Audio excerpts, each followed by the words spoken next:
बिस्मिल्लाहिर्रहमानिर्रहीम, अस्सलाम वालेकुम नाज़रीन, वेलकम टू सुनो पाकिस्तान। मैं हूँ उज़ैर मलिक, मेरे साथ मौजूद हैं नजफ राजा। कैसे हैं आप सब? और उम्मीद करती हूँ ज़बरदस्त होंगे, मज़े में होंगे। नाज़रीन, आज ईद का तीसरा रोज़ है, अभी भी गोश्त की खुशबू, रिश्तों की रौनक और मेहमानों की आमद का सिलसिला जारी है। पर फ़र्क सिर्फ इतना है कि आज से ज़िंदगी वापस अपनी नॉर्मल रूटीन की तरफ लौट रही है, जैसे कि हम। बिल्कुल जी। और ईद के पहले 2 रोज तो हमारी स्पेशल ईद ट्रांसमिशन ने आपके दिल जीते, कह कहे बिखेरे और आपको ईद के असल रंगों से जोड़े रखा। और आज तीसरे दिन हम लेकर आए हैं सुनो पाकिस्तान की वही अपनी रिवायती चमक, दिलचस्प मौज़ूआत, हंसती मुस्कुराती बातें और आपके लिए भरपूर मालूमाती और तफरीही सेगमेंट से सजा एक और शो। तो प्रोग्राम का बाकायदा आगाज करेंगे मईशत से। बजट की तैयारियां आखिरी मरहले में दाखिल हो चुकी हैं और नून लीग की इत्तेहादी हुकूमत अपना दूसरा बजट पेश करने जा रही है। मौशी टीम की जानिब से नवा माली साल के अहदाफ का जायजा लिया जा रहा है और ये देखा जा रहा है कि किन शोबों में अहदाफ हासिल हुए और कौन से शोबे ऐसे हैं जिनमें मजीद काम करने की जरूरत है। इन्हीं आदादो शुमार को देकर आइंदा माली साल के लिए नए अहदाफ मुकर्रर किए जा रहे हैं। इसके साथ साथ आपको बताते हैं नए वफाकी बजट का मजमूई हजम 175 खरब रुपए मुकर्रर किए जाने का इम्कान है, जबकि तरक्याती बजट के लिए 10 खरब रुपए मुख्तस किए जाएंगे। इसी तरह छोटी गाड़ियां महंगी होने और शेयर्स के मुनाफे पर इजाफी टैक्स लगाए जाने का इम्कान है। जराए के मुताबिक छोटी गाड़ियों पर सेल्स टैक्स 12.5% से बढ़ाकर 18% किए जाने की तजवीज़ है। FBR को 141 खरब रुपए का टैक्स हदफ दिए जाने का इम्कान है, जबकि कर्जों और सूद की अदायगी के लिए 90 खरब रुपए खर्च होंगे। आइंदा माली साल के लिए शराय तरक्की 4.2% रखने का हदफ तजवीज़ किया गया और सब्सिडी की मद में 14 खरब रुपए मुख्तस किए जाने का तखमीना है।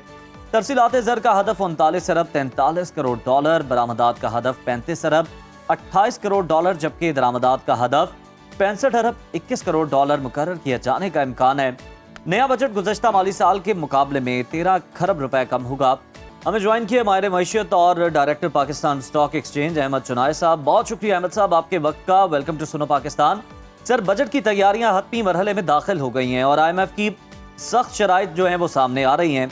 क्या इन सख्त शराइत के होते हुए हुकूमत एक अवाम दोस्त बजट पेश कर सकेगी जिसमें अवाम के लिए कुछ रिलीफ हो? बिस्मिल्लाहिर्रहमानिर्रहीम। देखिए, बिल्कुल मैं समझता हूँ कि जो मौजूदा रेवेन्यू टारगेट्स हैं और जो पाकिस्तान की इकनॉमी ने पिछले 1 साल में परफॉर्म किया है, तो मैं समझता हूँ कि इन सख्त शराइत के बावजूद भी हुकूमत एक अच्छा बजट पेश करने के काबिल होगी। सिर्फ बात एक ही है कि जो नॉन टैक्स रेवेन्यूज़ हैं कि जहाँ से टैक्स रसीद नहीं होती, वहाँ से उन टैक्स रेवेन्यूज़ को उजागर करना, उनको निकालना, ताकि जो एग्जिस्टिंग टैक्स होल्डर्स हैं या टैक्स पेयर्स हैं उनको जो है वो ज़्यादा तकलीफ ना हो, ज़्यादा बोझ बर्दाश्त ना करना पड़े। पाकिस्तान की इकनॉमी ने पिछले 1 साल में बहुत अच्छा परफॉर्म किया है। मैं समझता हूँ कि मौजूदा जो GDP रेट है, जो ग्रोथ की शरह है, वो इत्मीनान बख्श है मेरे हिसाब से। और मैं ज़ाती तौर पे ये समझता हूँ कि जो इकनॉमी की परफॉर्मेंस है वो बेहतर से बेहतर होती जा रही है और आइंदा आगे आने वाले दिनों में भी बेहतर होगी। देखिए, इस पाक भारत जंग के बाद पाकिस्तान के ऊपर एक ट्रस्ट लेवल, कॉन्फिडेंस लेवल आ गया है। स्टॉक मार्केट ने 20,000 से ज़ायद पॉइंट का जो है इजाफा हुआ है जंग के बाद से। और मैं ये समझता हूँ कि ये सारी इंडिकेटर्स इस बात की निशानदेही करते हैं कि पाकिस्तान में फॉरेन सरमायाकारी जो है वो उसकी आमद है। लोग यहाँ पर इंडस्ट्रीज़ भी लगाएंगे, लोग यहाँ पे ट्रेडिंग हब भी बनाएंगे। तो इस सूरत हाल में मैं ये समझता हूँ कि पाकिस्तान की इकनॉमी जो है वो तरक्की करेगी, हमारी GDP की शरह भी बढ़ेगी, हमारी अफरात ज़र भी जो है उसमें कमी आएगी और हमारा जो डॉलर पैरिटी है वो भी कम होगा। क्योंकि ये डॉलर पैरिटी जो है वो 2-3 दिन से बढ़ रहा है, लेकिन मैं समझता हूँ कि ये कुदरती अमर है, हज का सीज़न है और इसके बाद क्लोजिंग है, लोगों को अपना डॉलर अकाउंट बैलेंस भी मेंटेन करना है। तो ये सिर्फ एक वक्ती अमर है। आगे जाके इन द लॉन्गर रन जो है वो डॉलर में भी मेरी ज़ाती राय यह है कि कमी आ सकती है पाक रुपीज़ के मुकाबले में। और इसके बाद जो है वो अफरात ज़र में भी कमी होगी। 16 जून को हमारी मॉनेटरी पॉलिसी भी है। एक्सपेक्टेड ये है कि हम सिंगल डिजिट में उसमें चले जाएंगे और जो इस वक्त हमारी सूरत हाल है अफरात ज़र की, वो भी इत्मीनान बख्श है कि हम तकरीबन नेगेटिव के उसमें आगे हैं और आगे जाकर पाकिस्तान की इकनॉमी जो है वो मजीद रोल आउट भी होगी। बिल्कुल ठीक। अहमद साहब, ये भी बताइएगा, वज़ीर आज़म कहते हैं कि माशी तरक्की के लिए मजीद सख्त और बड़े फैसले करने पड़ेंगे। आपके ख्याल में आइंदा बजट में हुकूमत किन बड़े माशी फैसलों की तरफ इशारा कर रही है, ये कौन से बड़े माशी फैसले हैं, इस पर रोशनी डालिए। देखिए, मैंने पहले भी कहा और अभी मैं इस मौक़िफ़ के पे कायम हूँ कि जो वज़ीर-ए-आज़म का कहना है और जो और लोगों के ख़यालात हैं, उसमें ये ज़रूर होगा कि जो लोग टैक्स नहीं देते उनके लिए सख्त फैसले होंगे, उनको टैक्स देना पड़ेगा। अच्छा। जो लोग टैक्स दे रहे हैं उनको मैं नहीं समझता कि इस सिलसिले में खुदा न खास्ता कोई मुश्किलात पेश होंगी, क्योंकि ऑलरेडी हम जो है वो एक मैक्सिमम टैक्स स्लैब में हैं। 42% तो आम आदमी टैक्स देता है, सुपर टैक्स और दूसरे एडिशनल टैक्सेस और कॉर्पोरेट इंटर कंपनी टैक्सेस मिला के हम 62-65% तक आ जाते हैं। तो ये एक इतनी बड़ी शरह है कि इसके बाद अगर मज़ीद टैक्सेस का बोझ आवाम पे डाला गया या जो ऑलरेडी टैक्स दे रहे हैं उन पर डाला गया, तो मैं समझता हूँ कि एक रेजिस्टेंस भी आएगी, एक अच्छा जो है वो साइन भी नज़र नहीं आएगा और इकनॉमी की ग्रोथ भी जो है वो हैम्पर होगी। लोग उस एवेन्यूज़ की तरफ जाने की कोशिश करेंगे जहाँ टैक्स नहीं देना पड़ता, में भी सरमायाकारी जो है वो दूसरे मुल्कों में मुंतकल हो जाए। तो आज मैं समझता हूँ कि हुकूमत को जो है वो इस चीज़ को रियलाइज़ करना चाहिए, इस चीज़ को सोचना चाहिए। और ये बड़ी आसानी से बात है कि जो 60% टैक्स देते हैं उनको और टैक्स लगा दो, 60 का 65 कर दो, 70 कर दो, लेकिन जो टैक्स बिल्कुल नहीं देते उन पर टैक्स लगाने की बात करनी चाहिए। अगर हम उन पर टैक्स नहीं लगाते तो मैं समझता हूँ कि हम पाकिस्तान के साथ, पाकिस्तान की इकनॉमी के साथ, पाकिस्तान के वो लोग जो बाकायदगी से टैक्स पेयर्स हैं उनके साथ बहुत बड़ी ज्यादती करेंगे। बिल्कुल ठीक है अहमद साहब, आइंदा माली साल में GDP ग्रोथ 4.2% रखने की तजवीज़ दी जा रही है। अगर ज़रूरी आमदन और खदमात पर टैक्स आयद होता है तो क्या ये हदफ हासिल हो पाएगा? देखिए, बिल्कुल हो पाएगा। ज़रिए आमदनी जो है वो पाकिस्तान की पिछले 2-3 साल में बहुत अच्छी रही है, बम्पर क्रॉप्स रहे हैं, माँ सिवाय एक आध क्रॉप के वो हमेशा होता है। तो थोड़ा बहुत अगर टैक्स वो दे देंगे, थोड़ा बहुत और महसूलात पर टैक्स लग जाएगा तो उससे कोई ख़ास फ़र्क नहीं पड़ेगा। और पाकिस्तान की जो ज़रिए आमदनी है अब तक नॉन टैक्सेबल है, उसको टैक्सेबल लिमिट में लाने की भी ज़रूरत है। सवाल ये पैदा होता है कि हम ज़राअत में किस लेवल पर टैक्स लगाते हैं। क्या अगर हम हारी के लेवल पर टैक्स लगाएंगे तो मैं समझता हूँ फिर ज़्यादती होगी, लेकिन हम जो बड़े काश्तकार हैं, बड़े हार्वेस्टर हैं, बड़े हारी हैं, उन पे अगर टैक्स लगाएं और उनकी आमदनी को, उनकी सेल्स को जो है वो ऑटोमाइज़ कर दें और उसको जो है वो डायरेक्ट रिपोर्टिंग वाला सिस्टम कर दें, तो फिर कोई वजह नहीं कि वो भी थोड़ा बहुत टैक्स दे देंगे और मुल्क की इकनॉमी में अपना ड्यू रोल अदा करेंगे। ये नहीं होगा कि आप सारा टैक्स जो है वो कॉर्पोरेट सेक्टर से ले लें, ये नहीं होगा कि सारा टैक्स जो है वो आप सैलरीड क्लास से ले लें। ये नॉन सैलरीड क्लास है जो बिलखुसूस एग्रीकल्चर क्लास है, उसको जो है वो टैक्स रेट में लाकर उस मुल्क की महसूलात में भी इजाफा करना है और उन पे जो ऑलरेडी टैक्स दे रहे हैं उस बोझ को भी कम करना है। बिल्कुल ठीक। ये भी बताइएगा, माली बहरान के बावजूद कौमी इक्तिसादी कौंसिल ने आइंदा माली साल के लिए 4,224 अरब रुपए की तरक्याती बजट की मंजूरी दे दी है, जिसमें सड़कों को तरजीह दी गई है, जबकि तालीम, सेहत और पानी के मंसूबे नज़रअंदाज किए गए हैं हमेशा की तरह। क्या आप समझते हैं कि हुकूमत की ये तरजीहात दुरुस्त हैं? देखिए, कोई भी ये ज़रूर कहेगा कि जी पानी, बिजली और गैस तो पहले दो फिर इसके बाद बात करो, लेकिन हुकूमत का ये इक़दाम कि जी हम सड़कें बनाएंगे, मैं समझता हूँ कम्युनिकेशन नेटवर्क भी बहुत ज़रूरी है। और ये सड़कें बना, जो सड़कों का एक जाल पंजाब में बिछाया गया, उसके बाद आपने देखा कि पंजाब के दही इलाकों ने कितनी तरक्की की, वहाँ पानी, बिजली, गैस भी आ गया। तो मैं ये ये नहीं कह रहा कि जी पहली प्रायोरिटी सड़क बनाना होना चाहिए, पहली प्रायोरिटी तो ज़ाहिर है जिंदा रहने के लिए पानी, बिजली, गैस चाहिए, लेकिन साथ साथ इन सड़कों की तामीर भी बहुत ज़रूरी है। और जहाँ पानी, बिजली, गैस मौजूद है वहाँ पर अगर सड़कों की तामीर के लिए पैसे मुख्तस किए जा रहे हैं तो मैं समझता हूँ कि ये अच्छा इक़दाम है कि वहाँ का इंफ्रास्ट्रक्चर को बेहतर बनाया जाए, लोगों की आमदरफ्त वहाँ की जाए, तो वहाँ का भी जो है वो लोगों का रहने का स्टाइल बेहतर होगा। वहाँ पर भी जो मैं समझता हूँ कि ट्रांजिशन होता है कि लोग शहरों का रुख करते हैं, जिन गाँव में सड़कें बन जाएंगी वो भी अपनी जगह पे शहरों की अहमियत हासिल कर जाएंगे। और मैं समझता हूँ कि इंफ्रास्ट्रक्चर बेहतर होने से शहरों पे लोड कम पड़ेगा और वहाँ मुसावी आबादी का एक कॉन्सेप्ट होना चाहिए पूरे पाकिस्तान के अंदर, वो भी आना शुरू हो जाएगा। जिस तरह बड़े ममालिक के अंदर होता है, इसी तरह तरजीहात जो हैं उनको दुरुस्त करने की ज़रूरत है हुकूमत को। आप सही कह रहे हैं अहमद साहब। ये इंकशाफ भी सामने आया कि तनख्वाहदार तबके ने सबसे ज़्यादा 4,99 अरब रुपए टैक्स अदा किया है और हुकूमत दावा करी है कि बजट में तनख्वाहदार तबके को इस बार रिलीफ दिया जाएगा। क्या वाकई ऐसा मुमकिन होगा? देखिए मुमकिन तो है हम वहाँ रिलीफ दे दें और जो नॉन टैक्स रेवेन्यूज़ हैं उनको जो है टैक्स रेवेन्यूज़ बनाएं। तो मैं समझता हूँ कि जो सैलरीड क्लास है उस पे जो है वो बोझ भी कम पड़ेगा, उनका जो है वो इंसेंटिवाइज भी होगा। पिछले चंद सालों में जो टैक्स का बोझ उन पे पड़ा है वो मैं समझता हूँ कि बहुत ज़्यादा है, और उस बोझ को जो है वो कम करने की हर सूरत जी। है तो तनख्वाहदार तबका जो है वो मजीद पिसता जाएगा और फिर उसके लिए ज़िंदगी गुजारना भी जो है वो मुश्किल हो जाएगा। बिल्कुल ठीक है। अब एफबीआर के हवाले से बात कर लेते हैं। एफबीआर को टैक्स वसूली में जैसे कि हम जानते हैं बड़े चैलेंजेस दरपेश हैं और रवा माली साल का हदफ भी हासिल होता नजर नहीं आ रहा।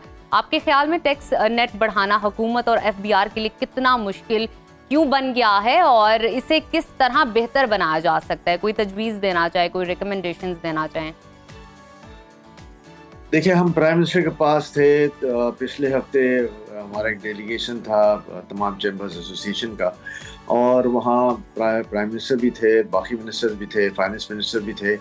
वहाँ मैंने बिलखुसूस ये तजवीज़ दी कि जी देखें अब तक जो बजट का आउटले था वो आप मुकम्मल कर चुके होंगे, अब ये मुमकिन नहीं है कि आप इसमें रद्दबदल करें या इसमें मुज़ाकरात की बात करें। लेकिन मैं ये कहता हूँ कि आप ये एक प्रोविजनल बजट दें और इसके बाद जो है वो फौरी तौर पर एक कंसल्टेटिव सेशन बनाएं तमाम ट्रेड बॉडीज़ का, तमाम ताजिर तंजीमों का, और हम बैठ जाएं।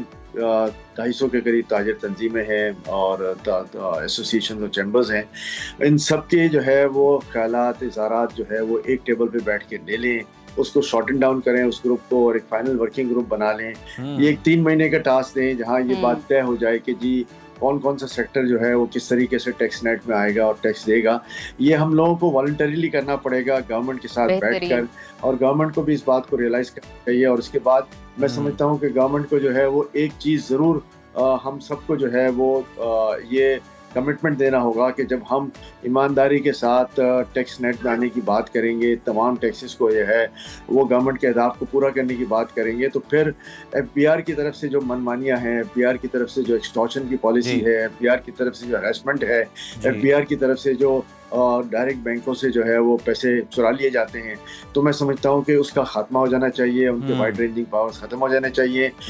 लोग खुद आकर वॉलंटरीली टैक्स देंगे, आपके अहदाफ को पूरा करेंगे, तो फिर कोई वजह नहीं। आप ठीक कह रहे हैं कि एफबीआर की जानिब से इतने सख्त इकदाम उठाए जाने से बेहतर है, जिस तरह से बैंक अकाउंट फ्रीज कर दिए जाते हैं, उससे बेहतर है कि इस तमाम स्टेक होल्डर्स के साथ मिल बैठकर मामला को तय किया जाए, फिर टैक्स वसूल किया जाए। अहमद साहब, lastly on a lighter note मेरा आपसे ये सवाल है कि हर साल हम देखते हैं कि बजट के मौके पर गधों की जो तादाद है वो बड़ी खबरों की जीनत बनी होती है।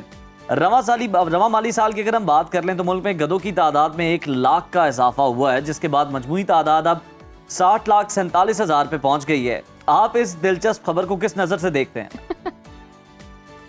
देखिए ऑन अ लाइटर नोट जाहिर है जो हमारे पास हमारे मैनेजर्स बैठे हुए हैं, हमारे जो एडमिनिस्ट्रेटिव में लोग बैठे हुए हैं, शायद ये उनकी तरफ भी इशारा हो जाता है कि आप इस मुल्क को ठीक करने की बात करें, इस मुल्क के साथ जो है वो खिलवाड़ ना खेलें, आप लोगों को जो है वो रियायतें दें और लोगों से पूरा कोऑपरेशन भी लें। ये हमारी पॉलिसी होनी चाहिए। हमारी पॉलिसी ये नहीं होनी चाहिए कि हम अपनी जेबें तो भरते रहें और लोगों की जेबें खाली होती रहें, और हम एक फ़ाल तरीके से जो है वो इस मुल्क को चलाने की बात करें।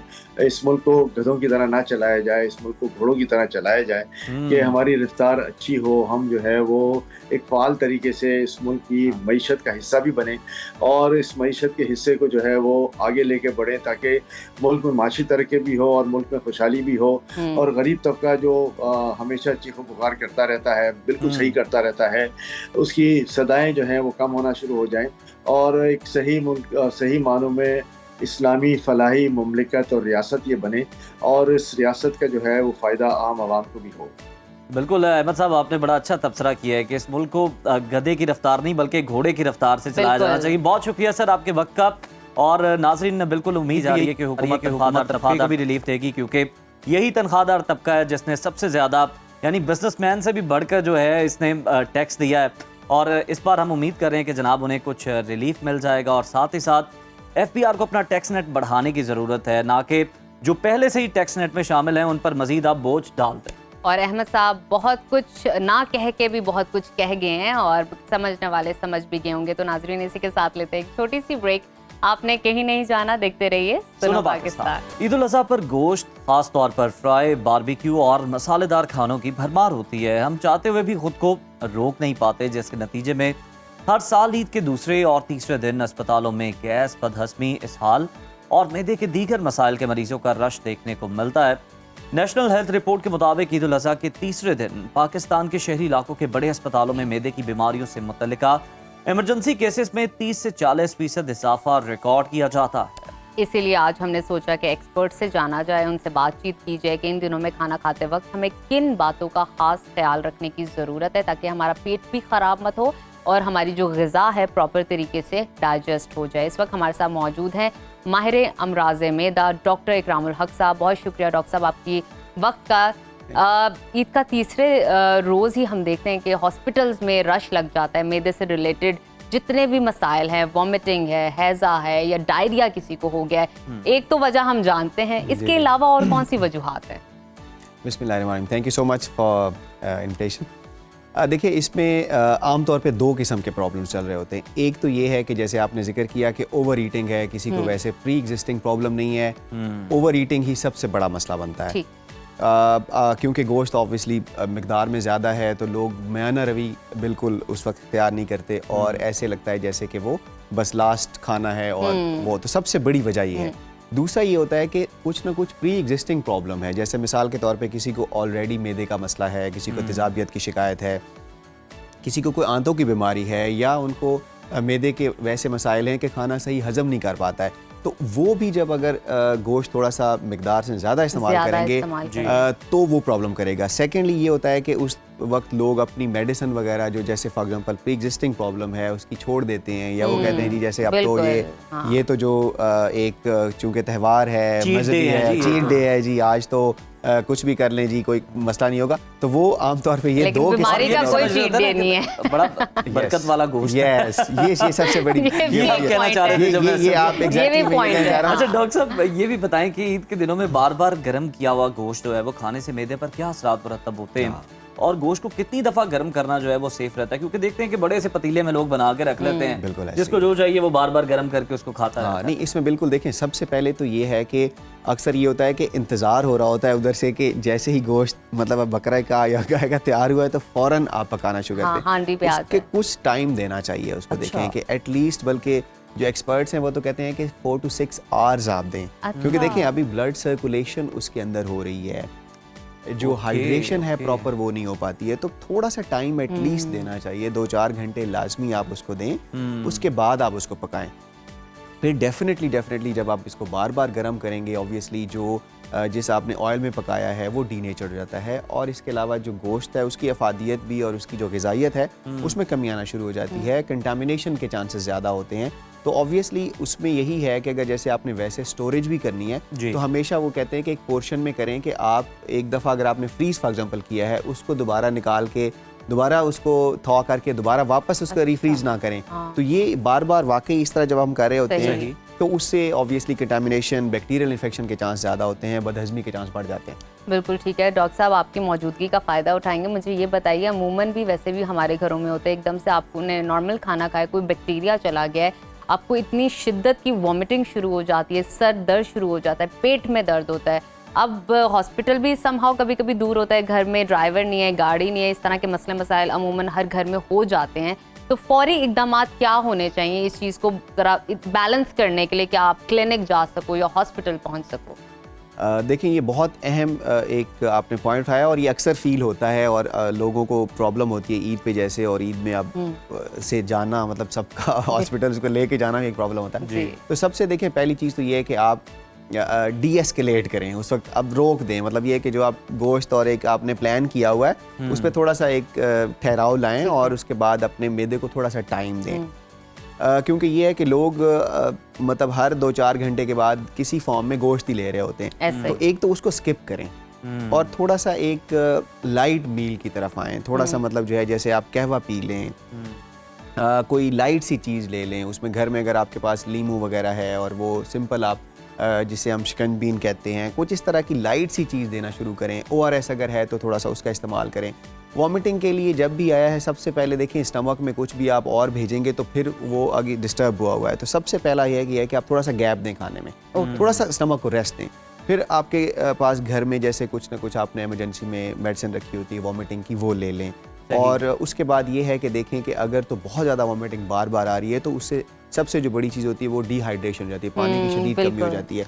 अच्छा, इस कंडीशन में आप मरीज़ को ज़्यादा कुछ खिला पिला भी नहीं सकते, क्योंकि जो भी आप दे रहे हैं वॉमिट हो रही है। तो आप उस कंडीशन में फिर आपको मेडिकल हेल्प की जरूरत होती है कि आपको मरीज को आईवी हमें लगाना। लेकिन वो कहवा पीने से कुछ देर आपका अच्छा निकल जाएगा, तब तक आप हॉस्पिटल और इतनी देर में वॉमिटिंग की जो भी आपके पास अवेलेबल है घर में, जैसे मेडिसिन रखी होती है इमरजेंसी में, वो दे दें। और अगर उसके बाद फौरन वॉमिट नहीं आई तो वो थोड़ी देर में आहिस्ता और साथ ही साथ मतलब अगर आप डेली के 2 या 3 मील ले रहे हैं तो वो सारे ही गोश्त वाले ना लें, आप अपने ऊपर सब्जियां और दालें ममनू ना कर लें। इन दोनों में समझ लें वो ऐसे मना हो गया है कि कोई गुनाह नहीं मिलेगा आपको, कोई आपसे नाराज नहीं होगा। बहुत ज्यादा हम देख रहे होते हैं कि कोल्ड ड्रिंक्स का इस्तेमाल किया जा रहा होता है हर खाने के साथ, और खाने के बाद फिर जनाब चाय जो है ना वो भी चाहिए होती है। ये भी प्रॉब्लम क्रिएट कर रही होती है। बिल्कुल। अच्छा, एक ना सेंस ऑफ फॉल्स गुडनेस का आता है। जैसे ही आपने देखा ना, बेसिकली उसमें कार्बोनेटेड वो एयर है ट्रैप की हुई, उन्होंने उसको कोल्ड करके वो ट्रैप करते हैं। जैसे ही नॉर्मल टेम्परेचर थोड़ा सा हुआ तो उसने जैसे ही आपने देखा कि वो जो गैस बबल्स हैं, तो जैसे ही वो इंसान पीता है तो उसके थोड़ी देर बाद उसको एक फीलिंग आती है, एक डिकार सा आता है। हाँ, तो उन्हें लगता है कि जैसे जी खाना हजम हो गया। उन्हें हालांकि ये नहीं पता कि जो हमने खाना खाया it will take 2 to 3 hours और इवन 4 आवर्स टू डाइजेस्ट। तो ये जो एक फॉल्स सी फीलिंग आती है ना, शायद वो साइकोलॉजिकली समझते हैं कि हमने ये ड्रिंक ले लिया है तो इससे हमारी जो है ना वो हजम हो गया है, और इसी शायद आसरे पे वो ज़्यादा भी खा लेते हैं कि हम तो ये 2 गिलास पी लिए मैंने तो देखिए बंदोबस्त हो रहा है। तो देखें इससे प्रॉब्लम्स होती हैं। ये एसिडिक होता है, किसी को तेजाबियत का मसला है उस बढ़ाएगा। उसके बाद आपने ऑलरेडी पेट भर के खाया हुआ है, उसके बाद आपने 2 गिलास वो ओंडेल लिए। अब आप इमेजिन करें कि एक जो बैलून है आपका, स्टमक बैलून टाइप है, वो कहाँ तक फूल जाएगा बेचारा, फूलेगा और क्या हालात होंगे। लाइट करने के लिए थोड़ी सी चाय भी पीनी लेकिन लेयर्स के अंदर तो आप इमेजिन करें कि मैदा भी कंफ्यूज होता है कि क्या मैदा कंफ्यूज के अलावा उसके पास literally there is no place to, मतलब उसको हरकत ही नहीं वो हो रहा है कि जिससे उसने उसको हजम करना है। डॉक्टर साहब, आखिर में देखें घर के 2 मुझे लगता है 2 पार्ट बहुत सेंसिटिव होते हैं, या 2 अफराद या 2 हिस्से, बच्चे और बुजुर्ग। अब उन्होंने भी गोश्त खाना है, उन्होंने भी ईद उल अजहा के मज़े लेने हैं, तो उनको डाइजेशन में इशू होता है, वो गोश्त खा नहीं पाते, उस तरह डाइजेस्ट नहीं कर पाते, या नखरे करते हैं, या उनको टेस्ट नहीं आ रहा होता है। तो बेहतरीन अमाउंट उनके लिए गोश्त की क्या, और कुछ बुजुर्गों को तो खैर बहुत ही पसंद है, तो उनके लिए बेहतरीन अमाउंट कौन सी होनी चाहिए कि इतना गोश्त इनके लिए बेहतर है कि इनको ग़िज़ाइयत भी मिल जाए और वैसे भी बेहतर हो। अच्छा देखिए, वैसे अगर हम देखें तो जो साइंटिफिकली तो वो कहते हैं जी 70 ग्राम्स पर डे से ज़्यादा गोश्त ना खाएं। अगर हम ये किसी को बताएं तो शायद तो वो हंसना शुरू कर देते हैं मरीज हमारे पर कि ये आपने मेरी तरफ इशारा, ये क्या बात है, ये तो आपने चखने वाली बात की है, या ये तो फिर आपने ना ही वाली बात हो गई।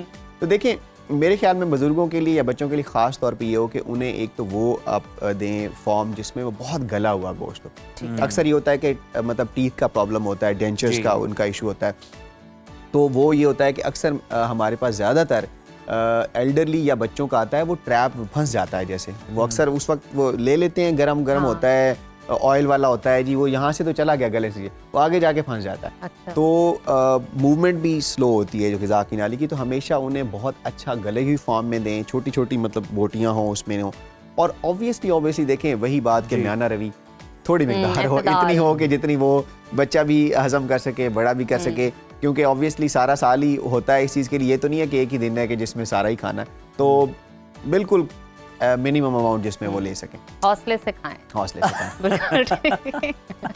बिल्कुल ठीक है, बहुत शुक्रिया डॉक्टर इकराम, अच्छा बात किया, और बड़ी मुफीद मालूमात जो है वो आपसे हमें भी मिली और हमारे नाजरीन को भी, और उम्मीद है कि वो इस पर अमल भी करेंगे और सेहतमंद जो है वो तरीके से अपनी ईद भी गुजार सकेंगे, अपने प्यारों का भी ख्याल रख सकेंगे।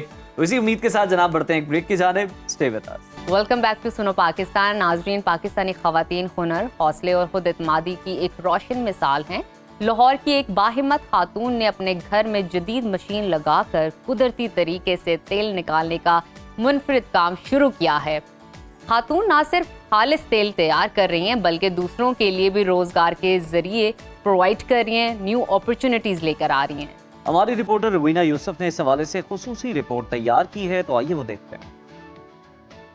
नाज़रीन, यूर वॉचिंग सुनो पाकिस्तान और मैं मौजूद हूँ यहाँ पर चम्पी ऑयल पर। और यहाँ पर हम मौजूद हैं आज इसलिए, और ये स्पेशली सेगमेंट उन ख़वातीन के लिए है जिनको हेयर लॉस का बहुत इशू है, जिनके बाल बहुत गिरते हैं। और यहाँ पर एक खातून खुद ऑयल बनाती हैं, वो अपनी हमें मशीन्स दिखाएंगी, उनसे बात करते हैं, हमारे साथ रहिए।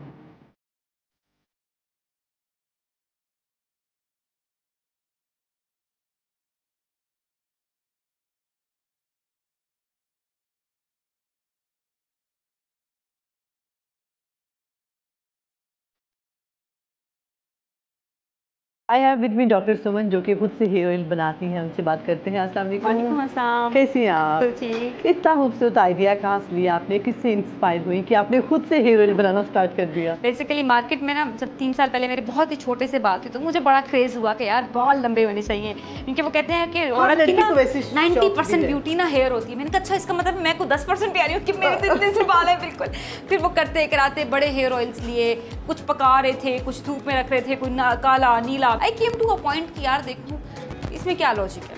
देयर इज अ सीड, उसको एक्सट्रैक्ट करेंगे, उसमें से ऑयल निकल आएगा। सुमन, मुझे बताइएगा कि आपके पास ये 2 मशीन्स पड़ी और आप सारे ऑयल्स इन्हीं से बनाती हैं? हाँ बिल्कुल ऐसा ही है। ये बेसिकली हमारी दिस इज़, अब मैं आपको इसकी भी एक स्टोरी बताती जाऊँ कि this is Pakistan cold pressed machine, जिसके अंदर ऑयल जो है वो एक्सट्रैक्ट होता है, बट उसका टेम्परेचर चेंज नहीं होता। हम लोग तकरीबन 42-41 के ऊपर टेम्परेचर के ऊपर हम लोग ऑयल एक्सट्रैक्ट कर देते हैं। दैट इज़ कोल्ड प्रेस, यानी कि ठंडा ऑयल। जब ऑयल निकलेगा भी तो आप उसको टच भी करेंगे तो वो बिल्कुल ठंडा होगा, वो कुछ गर्म नहीं। अच्छा सुमन, ये तो बहुत एडिबल है, कितनी ज़बरदस्त फ्रेश है कोकोनट, तो आप साथ साथ खा रही होती हैं। बिल्कुल ऐसे ही। तो ठीक है, आप अभी आप हमें ऑयल बनाकर दिखाएंगी किस तरह से आप एक्सट्रैक्ट करती हैं, ताकि हमारे जो देखने वाले हैं वो भी देख सकें। So please let's start. अच्छा, ये बिल्कुल जो है कोकोनट है, ये श्रीलंकन कोकोनट है। ओके, तो हमने जो यहाँ से मज़े का होता है, और इसका जो ऑयल है वो बड़ा मज़े का होता है। हमने ये इसके अंदर डाल दिया and then we start squeezing it, ठीक है। And now you will see something. अच्छा, अब ये बेसिकली ना इसको थोड़ा सा स्क्वीज़ करता जाएगा इस साइड से, ये स्क्वीजिंग होती जाएगी। जितना ऑयल है वो यहाँ पे निकल आएगा, और जो वेस्ट है मटीरियल है वो थोड़ा साइड पे हो जाएगा, ठीक है। ये देखिए अब ये ऑयल निकल रहा है। अब आप ये देखिएगा कि ये कितना क्रिस्टल क्लियर ऑयल है। Have you ever seen this quality of oil? आपने ऑयल्स देखे होंगे नीले, पीले, काले और समथिंग एल्स। आप नेचुरल ऑयल देखेंगे वो कितना खूबसूरत है, वो कितना प्यारा है। और आप लोग इसमें कोई चीज़ ऐड नहीं करते? नथिंग। हमने ऐड कर दिया तो फिर ऑर्गेनिक तो ना रहा वो। अभी जैसे इसका ये निकल रहा है, सुनो क्या, यू कैन सी दिस। अभी इसका मटेरियल है ये basically it's an edible cocoa powder, original cocoa powder है। थोड़ा सा ये हीटिंग होगा इसका। This is original cocoa powder, और लोग इसको एज अ स्क्रब भी यूज़ करते हैं, क्योंकि ये बिल्कुल भी वेस्ट नहीं है। ये बहुत मज़े का, बेकरीज के अंदर भी ये यूज़ किया जाता है, और ये ओरिजिनल है। ये कोई भी इसके अंदर कोई फॉर्म नहीं ऐड की गई। अच्छा, वैसे ये कितना निकलता है? फॉर एग्जांपल अगर कोई इतना है तो इसमें से कितना ऑयल निकलेगा? 1 kg के अंदर अप्रॉक्सीमेटली 3 लीटर निकल आता है। अच्छा, 3 लीटर जो है ना वो 1 kg के ऊपर निकल आता है, अगर अच्छा कोकोनट हो। अदरवाइज नॉर्मली जो लोगों के पास कोकोनट्स मिल रहे हैं उसमें तो निकलता है मेरे ख्याल से 2-2.5 kg निकलता है। अच्छा, और वैसे आपकी प्राइसेस क्या है? हमारे जो देखने वाले हैं उनको बड़ी क्यूरियोसिटी हो रही है कि प्राइसेस क्या है? 1580 रुपए में आप लोग की फिक्स प्राइस है? Fix price. अब आप ये देखिएगा कि दिस इज द ऑयल जो कि इसमें से निकल रहा है। अभी इसके अंदर से ये सारा इसका रेजिड्यू है।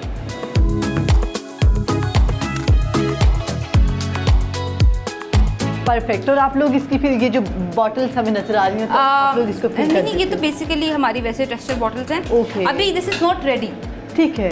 अभी इसके अंदर बेसिकली इसका कुछ रेजिड्यू पार्ट है वो आ गया है। अब हम इसको 2 दिन के लिए नेचुरली फिल्ट्रेट करते हैं, ठीक है। यानी कि जितना क्रिस्टल ऑयल होगा वो ऊपर आ जाएगा, जो रेजिड्यू है इसका जो थोड़ा सा बुरबुरा सा है वो नीचे बैठ जाता है, ऊपर बहुत क्लियर हो जाता है। फिर उसके बाद we went to that machine जो कि इसको फिल्टर करती है, ठीक है। इसमें भी यही होता है कि जितना रेजिड्यू है वो ऊपर आ जाता है, ठीक है। उसके बाद नीचे बहुत ही क्लियर शाइनी वाइट सा एक ऑयल का टेक्सचर है वो आ जाता है, और उसको हम फिलिंग करना पे स्टार्ट कर देते हैं। थैंक यू सो मच सुमन, अपना वक्त देने के लिए बहुत शुक्रिया। जी नाज़रीन, जैसा कि आपने देखा है कि ये एक खातून होने के बावजूद इतना ज़बरदस्त खुद से ऑयल बनाती हैं, और स्पेशली उन ख़वातीन के लिए है जिनका हेयर लॉस बहुत ज़्यादा है।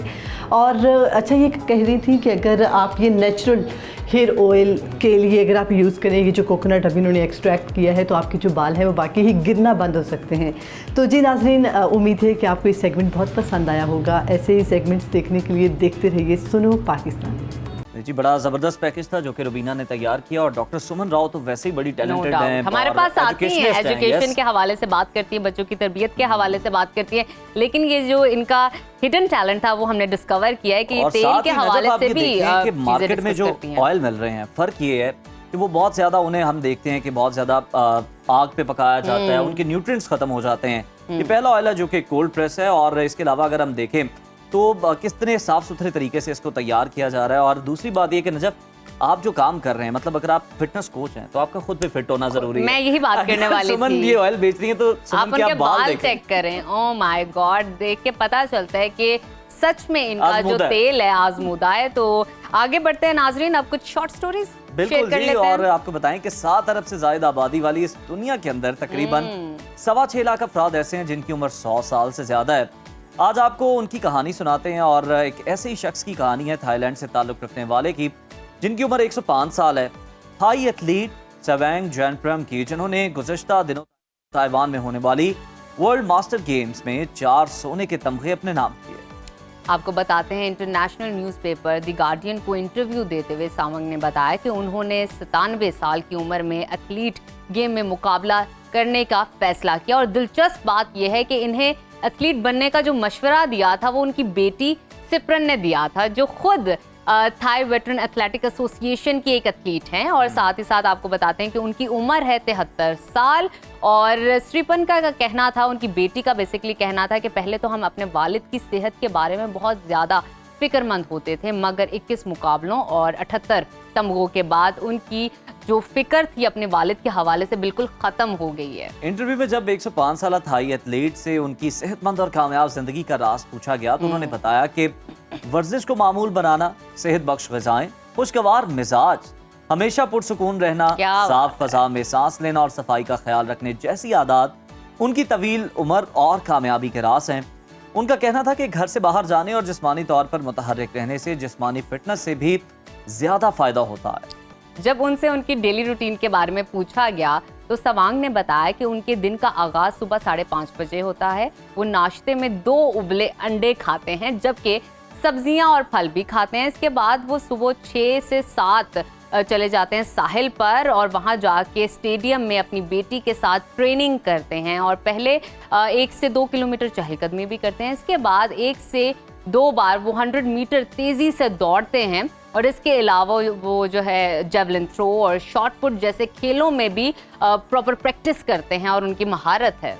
बिल्कुल जी, और आपको ये भी बता दें कि आजकल दोनों बाप बेटी 23वें एशिया मास्टर्स एथलेटिक चैंपियनशिप में क्वालिफाई करने के लिए भरपूर तैयारी कर रहे हैं। और यकीनन सावांग की जिंदगी हम सब के लिए एक जीती जागती मिसाल है कि एज सिर्फ एक फिगर है। बिल्कुल, असल ताकत इंसान के इरादे, नज़्म ज़ब्त और मुस्बत रवैये के अंदर होती है। और अब आपने ये डिसाइड करना है कि आपने हेल्दी लाइफस्टाइल कब अपनाना है, कैसे अपनाना है, आप ये फैसला करें। हम वापस आते हैं एक ब्रेक के बाद। Welcome back after the break. नाजरीन, बजट की तैयारियां अपने अरूज पर हैं, लेकिन सिर्फ बजट बनाना ही हुकूमत के लिए काफी नहीं। बजट से पहले हुकूमत को एक कड़े इम्तिहान का सामना है, और वो है IMF का। आलमी मालियाती इदारा न सिर्फ मौजूदा बजट के हर मरहले पर नजर रखे हुए है, बल्कि स्टाफ लेवल मुआहदे से पहले तमाम इक़दाम को मशरूत कर दिया गया है। ज़राए के मुताबिक IMF ने हुकूमत से वाज़ेह मुतालिबात किए हैं कि अखराजात में कटौती की जाए, सब्सिडी खत्म की जाए, टैक्स इस्लाहात की जाएँ और कारोबारी माहौल को बेहतर बनाया जाए। यहाँ तक कि सूबाई हुकूमतों से भी तहरीरी ज़मानत तलब की जा रही है कि वो माली नज़्म ज़ब्त का मुज़ाहरा करेंगे। और सबसे अहम बात यह है कि IMF का कहना है कि बजट अहदाफ के हसूल के लिए पार्लियामेंट में मौजूद तमाम जमातों को एतमाद में लिया जाएगा, ताकि पॉलिसियों का तसलसल यकीनी बनाया जा सके। हैरत की बात यह है कि IMF ने तनख्वाहदार तबके को रिलीफ देने की मशरूत इजाज़त तो दी है, लेकिन साथ ही ये शर्त भी रखी है कि अगर ये रिलीफ देना है तो पेंशनर्स पर इजाफी टैक्स आयद करना होगा। बिजली और गैस पर सब्सिडी के खात्मे, स्मगलिंग और चोरी के खिलाफ अमली इक़दामात, ज़राई आमदन और खदमात पर टैक्स और नई भर्तियों पर पाबंदी जैसे मुतालिबात बजट को मजीद सख्त बनाने का इशारा दे रहे हैं। आने वाले बजट में आवाम को महंगाई की एक नई लहर का सामना हो सकता है। पेट्रोल, गैस और बिजली मजीद महंगे होने का खदशा है, जो आवाम की जेबों पर भारी बोझ बन सकता है। इसी तमाम तर सूरत हाल पर डिस्कशन कर लेते हैं हमारे मुर्शिद मोहम्मद एहसन मलिक साहब से। Welcome to Suno Pakistan. एहसन साहब, ये बताइएगा कि बजट की तैयारियों के दौरान हुकूमत को IMF की सख्त शराइत का सामना है। आपके ख्याल में ये शराइत अवाम दोस्त बजट की राह में कितनी बड़ी रुकावट है? बिस्मिल्लाहिर्रहमानिर्रहीम। जी बिल्कुल, बजट तो हमारा 2 तारीख को तैयार था और गवर्नमेंट की नीयत भी थी अवाम को रिलीफ देने की, पर वो जो रिलीफ गवर्नमेंट देना चाह रही थी वो IMF ने रिफ्यूज कर दिया और इसी वजह से हमें बजट को आगे करना पड़ा। अब ये बजट 10 तारीख को पेश होगा। आपने बिल्कुल ठीक कहा कि तनख्वाहदार तबके को रिलीफ देना चाह रही है गवर्नमेंट, और जो कि टैक्स स्लैब 2.5 से 5% उसमें कमी मतवक्के है। अब जब ये ऐसा माहौल चल रहा है क्योंकि गवर्नमेंट अपने एक्सपेंडिचर कम करना नहीं चाहती और अशराफिया को फेवर करना चाहती है, सुपर टैक्स खत्म करना चाहती है, तो इस माहौल में आम पब्लिक के लिए ये जो बजट है हमेशा से ही एक फिगर्स की जगलिंग रही है। तो मुझे नहीं लगता कि आम आदमी को रिलीफ मिलेगा। ये भी एक हकीकत है कि इन्फ्लेशन जो है वो 0.3% पे गवर्नमेंट ले आई है, उसका क्रेडिट ले रही है, बट एक हकीकत ये भी है कि 1200 बिलियन से का शॉर्टफॉल भी है, जो सबसे बड़ा प्रॉब्लम है IMF के सामने कि जो आपको टारगेट दिया गया था वो आपने पूरा नहीं किया है। बिल्कुल ठीक। अच्छा एहसन साहब, ये बताइएगा, इतलात आ रही हैं कि बजट में पेट्रोल, बिजली और गैस मजीद महंगे होने के इम्कान है। आपके अंदाजे के मुताबिक आपका क्या एनालिसिस है कि महंगाई की सतह में कितना इजाफा हो सकता है?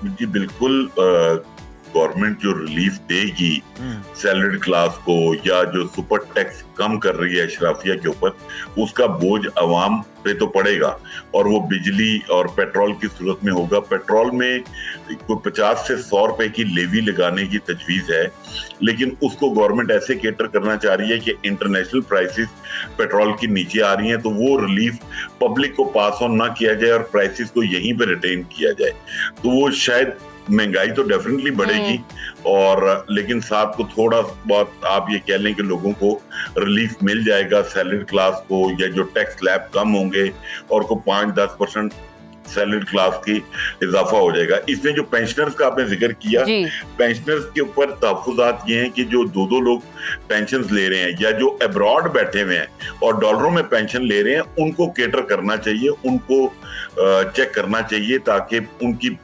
उनका बोझ हमारे ऊपर ना पड़े। उनकी पेंशन को आप टैक्स करें, हैवी टैक्स करें, लेकिन जो यहाँ पे स्पेशली विडोज हैं उनको पेंशन पे टैक्स नहीं लगना चाहिए। बाकी आप सबको चेक करें कि जो डबल पेंशन ले रहे हैं उसको देखना चाहिए। बट बात ये है, अगर इस पे काम करने का टाइम होगा तो आप करेंगे ना। अब 8 दिन के अंदर आप पूरा दोबारा नया जो बजट बनाएंगे तो वो बजट क्या बनेगा? बिल्कुल ठीक कह रहे हैं एहसन साहब। अब माहिरीन जो है वो महंगाई की एक और शदीद लहर की पेशगोई कर रहे हैं। क्या हुकूमत के पास ऐसे मुतबादिल रास्ते मौजूद हैं जिनसे आम आदमी पर से बोझ को कम किया जा सके? भाई बिल्कुल ऐसे मौके या ऐसी बातचीत हो सकती है अगर हमारा SBR लोगों से, ताजरों से कंसल्टेशन करने के बाद अगर पॉलिसीज लेकर आए। बट क्योंकि हमारे SBR में ये रिवाज नहीं है कि वो कंसल्टेशन के बाद करें, क्योंकि वो ये समझते हैं कि वो अक्ले कुल हैं और जो पॉलिसी वो लेकर आएंगे वो बेहतर है, तो उसके नताइज ऐसे ही होंगे जैसे अभी चल रहे हैं कि आप जो टारगेट अचीव करने की कोशिश करते हैं वो आपसे हो नहीं पाता। 200 बिलियन का ये मई में शॉर्टफॉल था।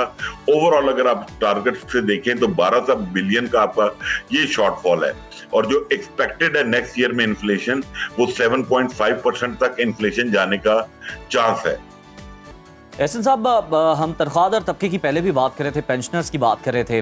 तनख्वाहदार तबके को अगर रिलीफ दिया जाता है जो कि एक्सपेक्टेड भी है, तो इसके बदले पेंशनर्स पर टैक्स लगाने की तजवीज़ है।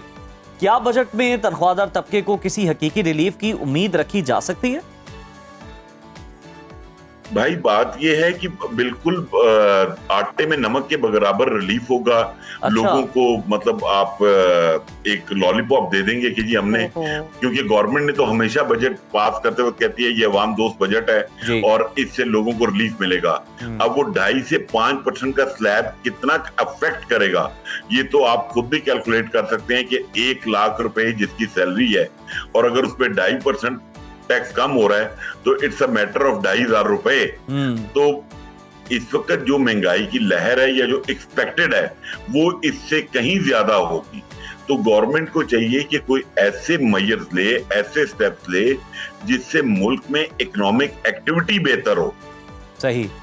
अच्छा, एक और स्टेप है जिसके बारे में तबसरा किया जा रहा है, जो आ भी रहा है कि सरकारी इदारों में नई भर्तियों पर पाबंदी और राइट साइजिंग जैसे इकदाम का मईशत पे और बेरोजगारी पे क्या असर पड़ेगा, क्योंकि ऑलरेडी लोग महंगाई से परेशान हैं। कहीं ना कहीं ये भी बात की जाती है कि लेस अपॉर्चुनिटीज हैं रिगार्डिंग जॉब और बिजनेसेस। क्या कहेंगे इस पर?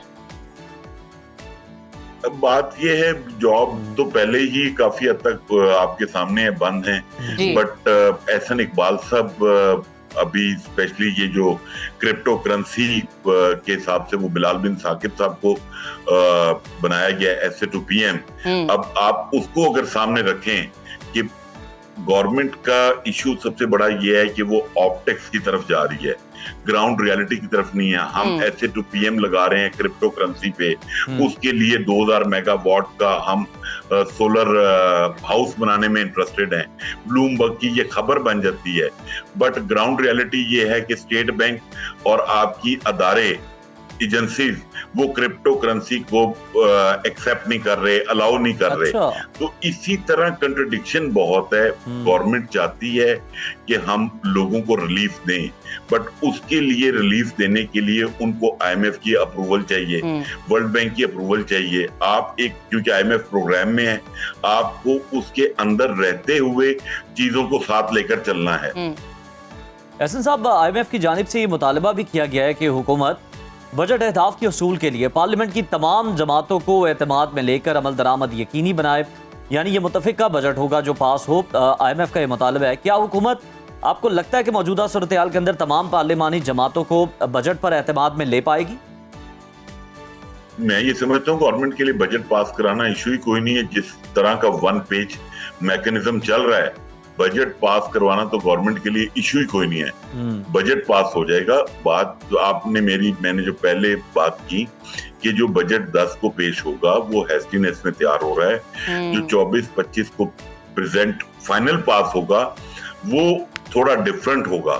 उस वक्त शायद पीपल्स पार्टी भी थोड़ा रोल प्ले करेगी, बाकी जमातें भी रोल प्ले करेंगी, तो उसमें क्लैरिटी आएगी। बट मैं नहीं समझता कि बजट पास होने में कोई दुश्वारी होगी। हर एक बंदा अपना शेयर, अपना चंक लेगा बजट में और वो क्लैरिटी और उसकी सब चीजें आपको 24, 25, 26 जो भी डेट बजट पास होने की है उसमें आपको वाज़ेह नजर आएंगी। बट मुझे कोई ऐसा प्रॉब्लम नजर नहीं आता कि बजट पास नहीं होगा या कोई इश्यू बनेगा या कोई पार्लियामानी पार्टी उस पर ऑब्जेक्शन करेगी।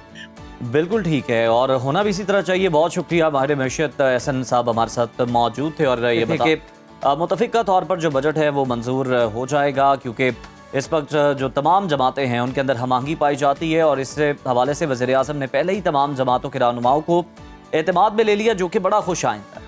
और हमें हकीकत में ग्राउंड जो रियलिटीज़ हैं उनको देखने की और समझने की ज़रूरत है ताकि आवाम के मसाइल को हल किया जा सके। तो नाजरीन, इसी के साथ लेते हैं एक छोटी सी ब्रेक। आपने कहीं नहीं जाना, देखते रहिए सुनो Pakistan. Welcome back to Suno Pakistan. नाजरीन, हमारे जिस्म में एक कुदरती केमिकल होता है जिसे हम यूरिक एसिड कहते हैं। ये एसिड हमारे जिस्म में प्रोटीन हजम होने के बाद बनता है। जब हम गोश्त खाते हैं, कलेजी खाते हैं, मगज़ या कुछ खास किस्म की दालें या सब्जी खाते हैं, तब ये बनता है।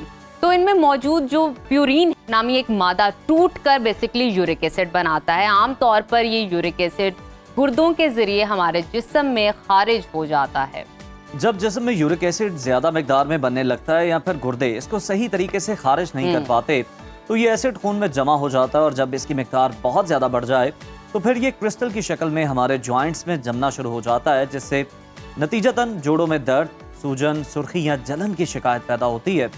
शदीद हालत में यही यूरिक एसिड गाउट जैसी बीमारी की वजह भी बन सकता है और ये बीमारी खास तौर पर पाँव के अंगूठे, घुटने और एड़ी में शुरू होती है और अगर इसका बरवक्त इलाज ना किया जाए तो फिर गुर्दे भी मुतासर हो सकते हैं। और ईद के दिनों में यूरिक एसिड का बढ़ जाना एक आम सी बात है और तभी हमने ये सेगमेंट आप लोगों के लिए रखा है क्योंकि अभी बड़ी ईद ख़त्म हुई है, ईद उल अज़हा का ख़त्म हुई है और उसके बाद बहुत सारे लोगों ने इतना गोश्त खाया है कि उनके कहीं ना कहीं जोड़ों में दर्द है, यूरिक एसिड हाई हो गया है। इस वक्त हमारे साथ स्टूडियो में मौजूद हैं, मोतबर नाम है हिकमत की दुनिया का हाफिज़ फरहान हनीफ साहब, बहुत शुक्रिया आपकी मौजूदगी का। आप पहले भी हमारे शो में आते हैं, बहुत सारी अच्छी टिप्स एंड ट्रिक्स देते हैं।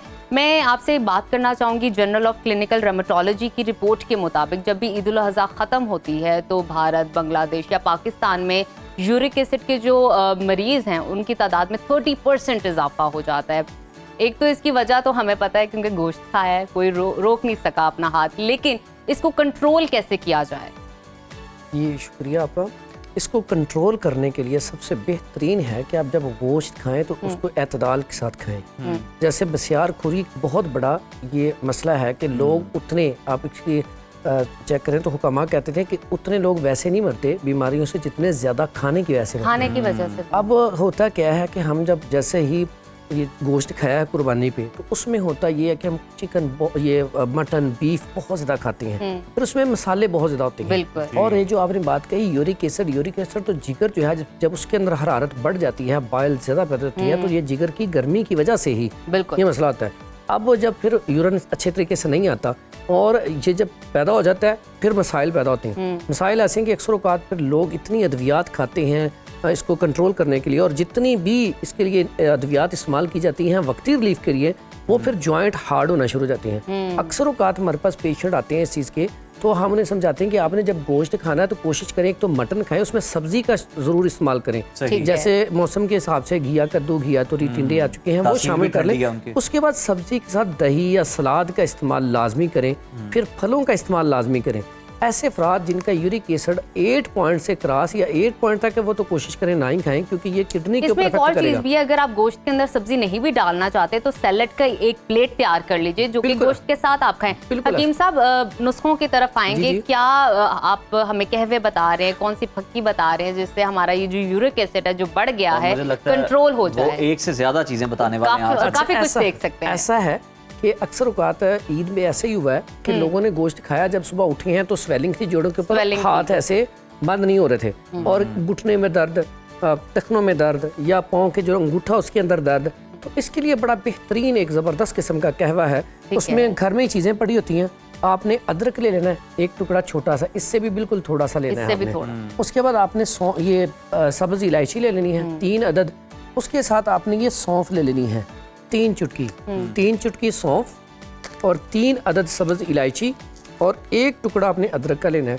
इसका आपने कहवा बनाना है और सुबह दोपहर शाम पी लें। पहला जो आप पिएंगे 1 कप तो फौरी बाद 5 से 10 मिनट बाद आपकी जो पेन है ये ख़त्म हो जाएगी और स्वेलिंग उतरना शुरू हो जाएगी। इसके साथ साथ ऐसे अफराद जो हैं उनके लिए बड़ा बेहतरीन है कि ईद वाले दिन वो 1.5-2 लीटर पानी बना कर रख लें और वो गाहे बगाहे ठंडा करके पीते रहे। वो पानी है जी ये पुदीना, आजकल मौसम है, ये ताज़ा पुदीना लें थोड़ा सा और पुदीने के साथ थोड़ी सी अजवाइन ले लें, ठीक है, और इसमें आपने ये थोड़ा सा ये शहद शामिल कर लेना है, ठीक है, और ये इसके साथ थोड़ी सी ये सौंफ शामिल कर लेंगे। मीठे में अगर तो शहद खुश जायका सा जो है वो अच्छा, इसमें ये भी है कि अगर आप मीठा नहीं इस्तेमाल करना चाहते तो शहद रहने दें। आप इसका ना 1.5-2 लीटर में थोड़ी थोड़ी चीज़ें डाल के पानी उबाल के ठंडा करके रख लें। बच्चों को कहें यही पिए और बड़े भी, खास करके जिनको यूरिक एसिड है या खाना खाने के बाद तेजाबियत, गैस हो जाती है, पेट में दर्द होता है, बेसिकली ये बादीपन खत्म करती है जिस्म के अंदर, ये जो तो इतनी जबरदस्त, ये तीनों चीजें बड़ी कमाल की हैं, ठीक है, डाइजेस्टिव सिस्टम के लिए, निज़ाम हजम के लिए। ऐसे अफराद जो अक्सर औक़ात हम देखते हैं कि ओजरी वगैरह या कलेजी वगैरह खा लेते हैं, उनको अक्सर ये मसला हो जाता है, पेट खराब हो जाता है। ओजरी खाएं लेकिन उसके लिए बेहतर है, जिसको कॉन्स्टिपेशन का इश्यू है उसके लिए बहुत अच्छी है, लेकिन अगर जिसको पहले ही यूरिक एसिड ज़्यादा या उसको मोशन पेचिश लगे हुए तो उनके लिए नहीं अच्छी। पेचिश लगे हों तो ये नहीं खानी, अदरवाइज ये वाला जो कहवा है ये इस्तेमाल करें, बेहतरीन इसका रिजल्ट है और इससे ना तबीयत जो है ज़बरदस्त हो जाएगी। ओके, इसके अलावा हकीम साहब हमारे पास अगर आप सफ़ूफ इस्तेमाल करना चाहें तो उसमें यही ये सौंफ है यूरिक एसिड के लिए। सौंफ के साथ अच्छी वाली हल्दी ले लें, थोड़ी सी सौंफ ले लें, 50 ग्राम सौंफ, 50 ग्राम हल्दी और इसके साथ 50 ग्राम अजवाइन, और इसके बाद काली मिर्च 50 ग्राम। सही, ठीक है। और इसके बाद ये अदरक का जो खुशक मिल जाता है सूंड की शक्ल में, और मुलट्ठी भी मिल जाती है। ये सारी चीज़ें 50-50 ग्राम लेके इसका पाउडर बना कर रख लें। तो बड़ा वाला कैप्सूल जो है 1000 mg का, एक कैप्सूल सुबह, एक दोपहर, एक शाम, ये इस्तेमाल करें तो ये जोड़ों का जो दर्द है, यूरिक एसिड का बढ़ना, ये ठीक हो जाएगा। और इसमें ये बात बस याद रखिएगा, जिसका क्रीटिनाइन और यूरिया बड़ा हो तो वो एहतियात करे गोश्त में। अच्छा, अगर यूरिक एसिड बढ़ जाए तो क्या सिर्फ परहेज काफ़ी है या दवा भी ज़रूरी होती है, और मरीज़ को कब जो है वो डॉक्टर से रुजू करना चाहिए? पहली बात तो अगर तो आपका थोड़ा सा बड़ा है, यानी कि 6 पॉइंट कुछ है आपका जी, तो उसमें, या 7 पॉइंट तक भी है, तो आप डेली के अपनी रूटीन बना लें कि आपने 16 गिलास पानी के पीने हैं, 15 या 16 गिलास। अगर आप 15 या 16 गिलास पानी पिए तो ठीक 10 से 15 दिन बाद आप जाकर रिपोर्ट चेक करवा लें, आपको यूरिक एसिड नहीं होगा। इसका बहुत बड़ा इलाज है पानी, क्योंकि आपको यूरिन ज़्यादा आएगा तो उसमें आपके जो है ना ये खारिज हो जाएगा। ठीक है, तो ये आपका यूरिक एसिड खारिज होना शुरू हो जाएगा।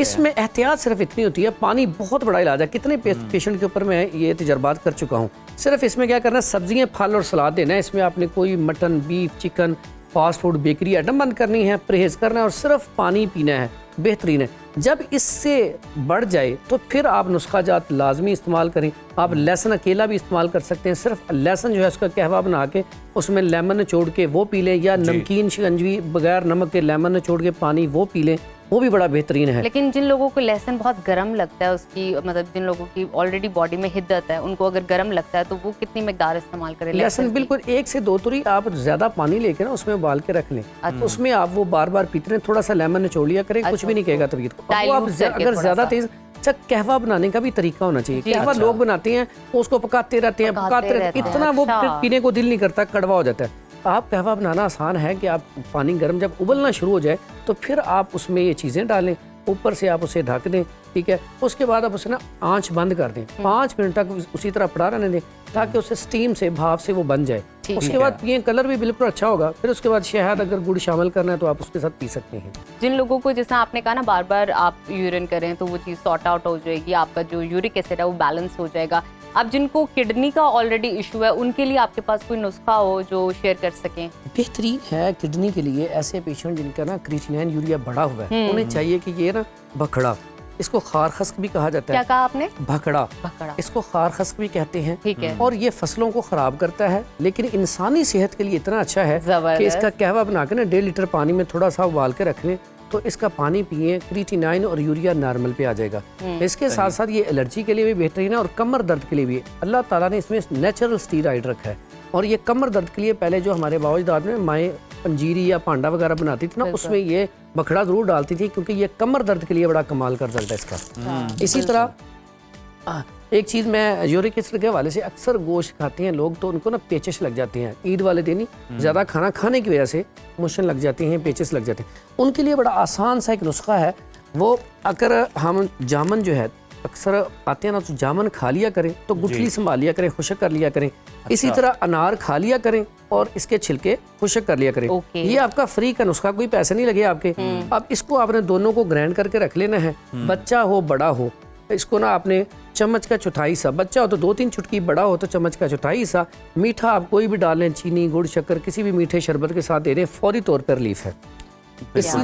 इसी तरह हमारे पास ये मौसम के हवाले से ये यूरिक एसिड के ऊपर भी काम करता है। फिर उसके साथ साथ ये जो आपने ईद पे गोश्त खाया है उसको बैलेंस करने के लिए, गर्मी को एतदाल पिलाने के लिए इमली और आलू बुखारा, इसको रात को भिगो दें पानी में, और इसका पानी बना के सुबह मसल के पुन के थोड़ी सी चीनी डाल लें या शक्कर डाल लें, थोड़ा सा नमक डाल के पिए। बेहतरीन चीज़ है ये, दिल की धड़कन, घबराहट, बेचैनी को कम करेगा। खाली पेट पीना है? खाली पेट। अक्सर क्या होता है, जैसे हम गोश्त ज्यादा खाते हैं ना, गोश्त खाने की वजह से हार्ट बीट तेज हो जाती है, दिल की धड़कन तेज, घबराहट, बेचैनी। और आपको पता है जो लोग गोश्त ज्यादा खाते हैं उनको गुस्सा भी बहुत ज्यादा आता है, तो इससे गुस्सा भी कंट्रोल में आ जाएगा। खाए बगैर गुस्सा है, उनका क्या इलाज है? उनका इलाज भी बड़ा आसान सा है। नबी सल्लल्लाहु अलैहि वसल्लम की हदीस है कि जब गुस्सा है, खड़े हैं तो बैठ जाएं, बैठे हैं तो खड़े हो जाएं, औज़ु बिल्लाहि मिनश शैतानिर रजीम पढ़ें, ला हौला वला कुव्वता इल्ला बिल्लाह पढ़ें, पानी पी लें, उठ के उस जगह से बाहर चले जाएं। पानी बेहतरीन चीज़ है, फौरी तौर पे आप पानी पी लें। ये सारी चीज़ें साबित है इससे। और एक चीज़ बस प्रोग्राम के अंत में, जब खाना खाएं तो एक तो हाथ धो के खाना खाएं, दूसरा बिस्मिल्लाहिर्रहमानिर्रहीम पढ़ के खाना खाएं। ये दुआ पढ़ने के साथ साथ जिस घर से खाया है अपने घर से भी खाया तो दुआ जरूर दें, ताकि जिसने बना के खिलाया अपने घर वालों को भी दुआ दें, उनको फॉर ग्रांटेड मत लें। मैं समझता हूँ पूरा जिन्होंने काम किया, मेहनत की है, आपके लिए खाना बनाया, तो उनके लिए दुआ जरूर करें। अगर किसी के घर खाया तो उनके लिए दुआ जरूर करें। बड़ी अच्छी बात आपने किया हाफिजा, बहुत शुक्रिया आपकी मौजूदगी का। आप जब भी आते हैं तो बहुत अच्छे नुस्खे हमारे साथ शेयर करते हैं। नाजरीन, हमें आपसे बेइंतहा प्यार है क्योंकि ईद उल अज़हा खत्म हुई, हमें पता है आपने बहुत इंजॉय किया, बहुत सारा गोश्त खाया, दावतें खाई हैं, तो अब उसको बैलेंस भी करना है ताकि यूरिक एसिड आपका हाई ना हो सके और आप सेहतमंद ही रहें। तो हमने कुछ नुस्खे आपके साथ शेयर किए, ये ट्राई कीजिएगा और सोशल मीडिया पे कमेंट सेक्शन में हमें ज़रूर बताइएगा आपको फ़ायदा हुआ या नहीं। और अपने घर वालों को फॉर ग्रांटेड मत लीजिए, उनका भी ख्याल रखिए और उनको भी शुक्रिया कीजिए। अभी वक्त हुआ छोटी सी ब्रेक का, आपने कहीं नहीं जाना, देखते रहिए सुनो पाकिस्तान। प्रोग्राम के सिलसिले को आगे बढ़ाते हैं, शामिल करते हैं हमारा वीकली सेगमेंट हॉरोस्कोप, जिसमें हम माहिरीन से जानते हैं कि मुख्तलिफ सितारों से ताल्लुक़ रखने वाले अफराद के लिए ये नया हफ्ता कैसा रहने वाला। बिल्कुल जनाब, और बतौर मुसलमान हमारा ईमान है कि आने वाले वक्त का इल्म सिर्फ अल्लाह ताला को है, मगर इंसान मुख्तलिफ अलूम के ज़रिए मुस्तकबिल के हवाले से कुछ पेशगोइयाँ भी करता है। इस वक्त हमारे साथ मौजूद है हमेशा की तरह मारूफ tarot card reader Daud Ahmed. Daud, welcome to Suno Pakistan. और कैसे हैं आप? ईद कैसी गुजरी आपकी? आपका शुक्रिया। ईद तो जबरदस्त उनकी होती है जिनकी दीद होती है, तो आपको देख लिया तो शायराना डीप बात की है, शायराना मिजाज आते हैं, अच्छे लग रहे हैं दाऊद साहब आप। आगाज करते हैं पहले स्टार से। इस वीक के जो एरीज से ताल्लुक रखने वाले अफराद है उनका ये हफ्ता कैसा रहेगा? एरीज के साथ साथ बहुत से बरूज में बड़ी ज़बरदस्त हेल्प आने वाली है, क्योंकि 6 जून यानी 6 जून को जुपिटर और वीनस की ट्रांजिशन बहुत ज़बरदस्त तब्दीलियां लेकर आएगी। 4 बरूज के लिए खुशकिस्मती और 3 बरूज को एहतियात करनी है। एरीज वालों के लिए इस वीक में ऑप्शंस, सोच विचार और स्ट्रेट फॉरवर्ड फैसले, टू द पॉइंट बातचीत चलेगी और कुछ नया शुरू करने जा रहे हैं एरीज वाले। जॉब और बिजनेस की बात करूं तो नेगेटिविटी दूर करनी चाहिए और चीज़ें क्लियर होनी चाहिए। मोहब्बत की बात करूं तो मोहब्बत में ओवर थिंकिंग आपकी मोहब्बत में प्रॉब्लम क्रिएट कर सकती है। हेल्थ की बात करूं तो डिस्टर्ब है हेल्थ आपकी, नेगेटिव असरात और नजर बद का असर, इसलिए औज़ुबिल्लाहि मिनश शैतानिर रजीम पानी पे दम करके ज़रूर पीजिएगा। एजुकेशन की बहुत अच्छी एनर्जी है। ट्रैवल आप लोग ना कीजिएगा, प्रॉब्लम हो सकती है। और मैसेज ऑफ द वीक है डोंट स्टॉप, जो करना चाहते हैं उसके ऊपर कोशिश करें। टॉरस वालों का ये हफ्ता कैसा रहेगा? टॉरस वालों की इस वीक की स्टोरी ऑफ द वीक क्या नजर आती है? तो टॉरस वाले इस वीक में कुछ थोड़ा सा जज्बाती नजर आते हैं। ओवरऑल मामला बहुत ज़बरदस्त हैं, क्योंकि सेकंड कार्ड में किंग ऑफ कप।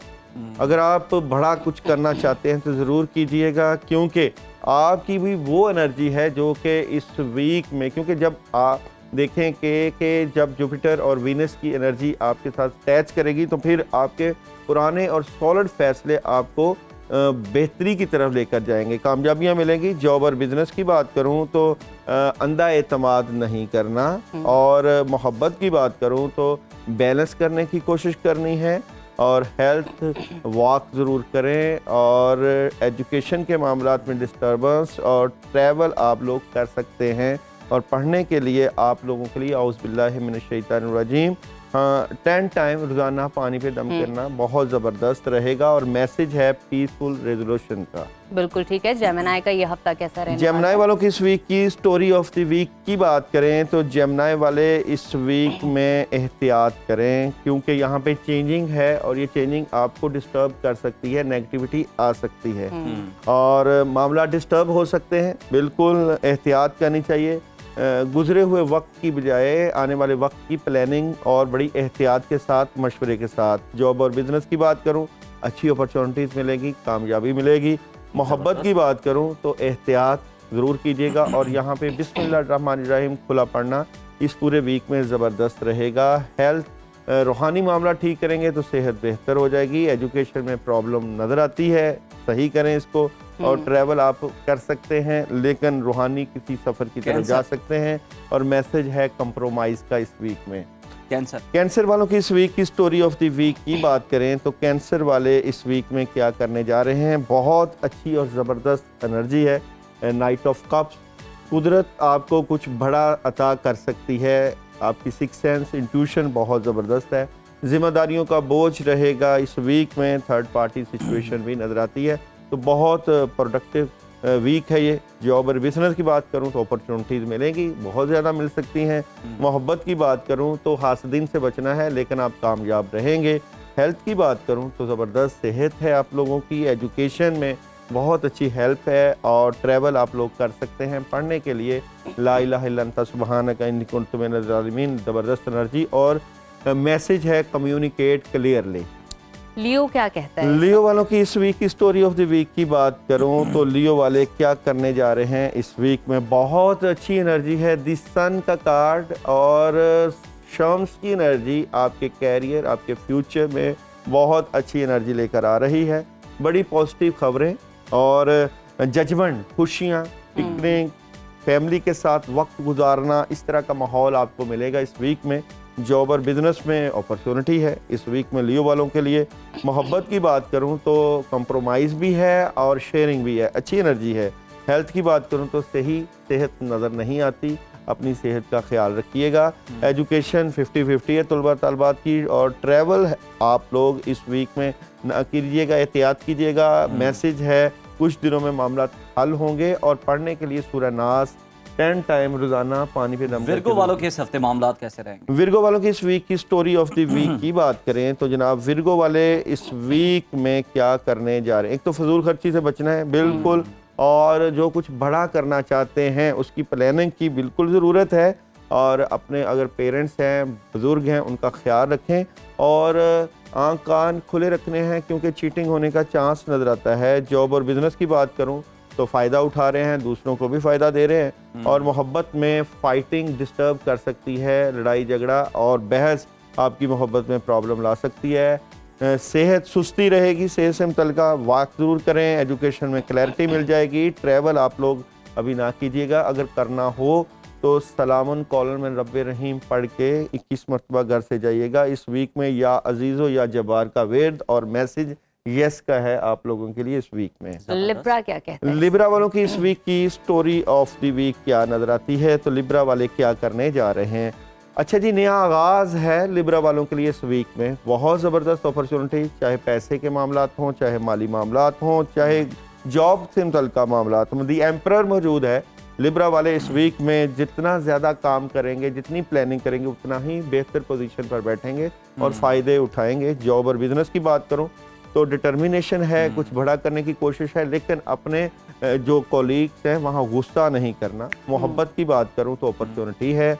और हेल्थ की बात करें तो पानी का ज़्यादा इस्तेमाल कीजिएगा, लिक्विड चीज़ों का ज़्यादा इस्तेमाल। एजुकेशन ज़बरदस्त है, ट्रैवल आप लोग कर सकते हैं। और मैसेज आप लोगों के लिए ट्रस्ट का है, और पढ़ने के लिए आप लोगों के लिए सूरह फलक है इस स्पेशल स्टार स्कॉर्पियो। अच्छा जी, स्कॉर्पियो वालों की इस वीक की स्टोरी ऑफ द वीक क्या नजर आती है? तो स्कॉर्पियो वाले इस वीक में queen of sword, straight forward फैसले, बहुत ज़बरदस्त पॉजिटिव एनर्जी के साथ इस वीक को देखेंगे, चलाएंगे। और जनाब द चैरिट, इसका मतलब है कि आप जो कुछ करना चाहते हैं वो आप कर सकते हैं। आपकी एनर्जी बहुत स्ट्रॉन्ग। और द लवर, तमाम मामलात को मोहब्बत के साथ डील कीजिएगा, बहुत पॉजिटिव एनर्जी है। जॉब और बिजनेस में कोई बड़ी खबर, अपॉर्चुनिटी और अच्छी खबर मिल रही है। और मोहब्बत की बात करूं तो बहुत अच्छा फीडबैक और ट्रस्ट भी मिलेगा आप लोगों को। हेल्थ की बात करूं तो सेहत का ख्याल करना ज़रूरी है आप लोगों के लिए इस वीक में। एजुकेशन में भी अच्छी एनर्जी है। ट्रैवल आप लोग कर सकते हैं। मैसेज आप लोगों का है रिकंसीडर का। और पढ़ने के लिए ला हौला वला कुव्वता इल्ला बिल्लाह की बहुत अच्छी।